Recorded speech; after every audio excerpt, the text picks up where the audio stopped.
Hello everyone, and welcome back to another Meals of the Week video. So we started off this week using some leftovers from our birthday meal. So I'd made a sausage pasta with a jar of sauce that I just had laying around in the cupboard. I reheated the sausages, obviously cooked the pasta, and just made that a meal. Kids loved it. We had some leftover corn on the cobs as well, so that was from my shopping haul from last week that I just didn't get around to using, so I threw that in there and they enjoyed that. I couldn't have that, so I had sausage sandwiches. This is really lovely bread from Sainsbury's, which is actually a brown bread. I don't think you can see it that well. It's just so soft and delicious, so I really enjoyed that. Now I'm quite happy to have a sausage sandwich for dinner every now and again. The next night, this is the barbecue sauce I wanted to use ages ago, and I'd used Spanish chicken sauce instead by accident. So those were naans that I picked up a little while ago when I think I was in Aldi. And that is chicken that is completely separate. That was for my fajitas, but I was preparing it all kind of at the same time. So the kids had naan bread.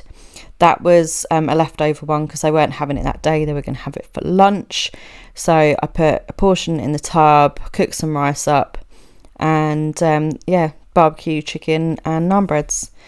And because obviously I can't have that, so I did make myself some fajitas.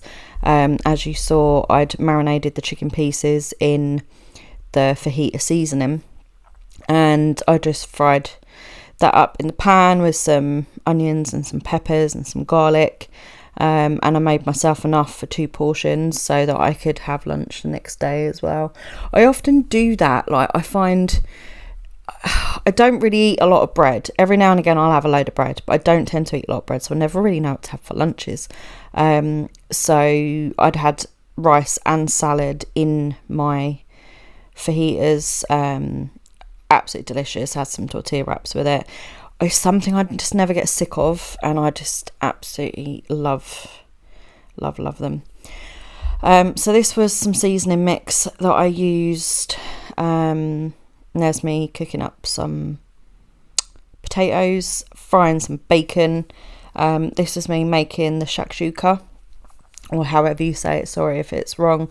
So I fried up some bacon. I parboiled the potatoes so they were nearly cooked, added them into the pan and just started frying them up in some of the bacon fat, and I probably added a little bit of extra oil in there as well.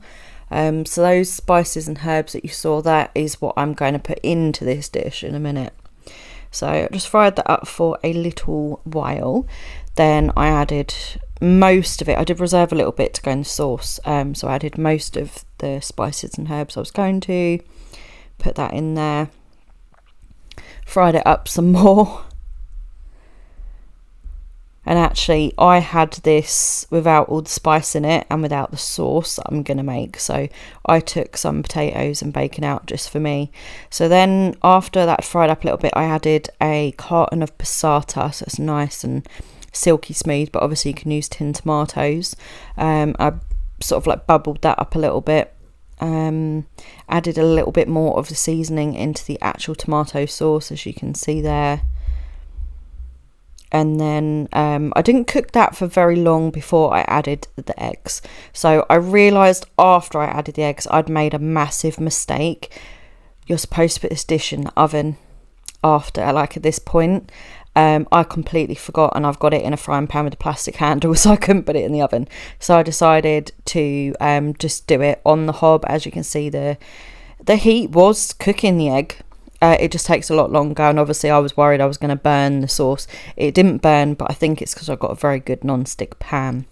So I would suggest you do this in some kind of dish that can go into the oven, and when you crack your eggs in, bake it in the oven so that they get nicely cooked on the top. So they cooked eventually. It just took longer than I expected, but that was my own silly mistake. I've made this dish before, but a very long time ago, like, I don't know, 10 years ago maybe. Completely forgot about that. So that was very, very silly of me, but the kids actually really loved this. It is a lovely dish. I remember from when I wasn't allergic to tomatoes. Absolutely delicious dish, just something a little bit different.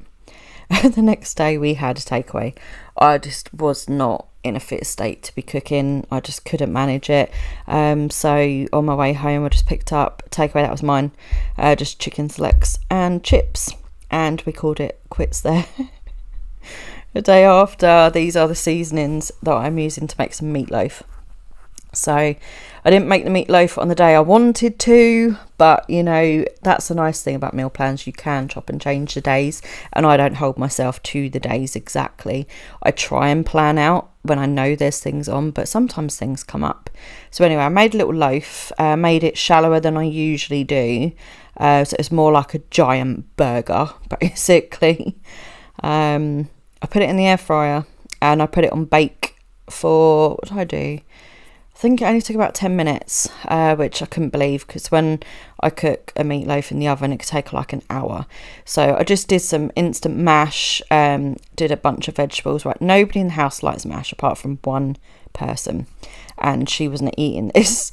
But I wanted to just see if we could eat the mash and like it. I put a bit of mustard in there. I put some dairy-free butter in it. We both hated it. It was disgusting. So we won't eat mash again. But the meatloaf was really nice and the veg was great. Smothered it in gravy. And so thank you for watching. I really appreciate it. Please like it if you liked this video, and please subscribe if you're not already subscribed. Bye.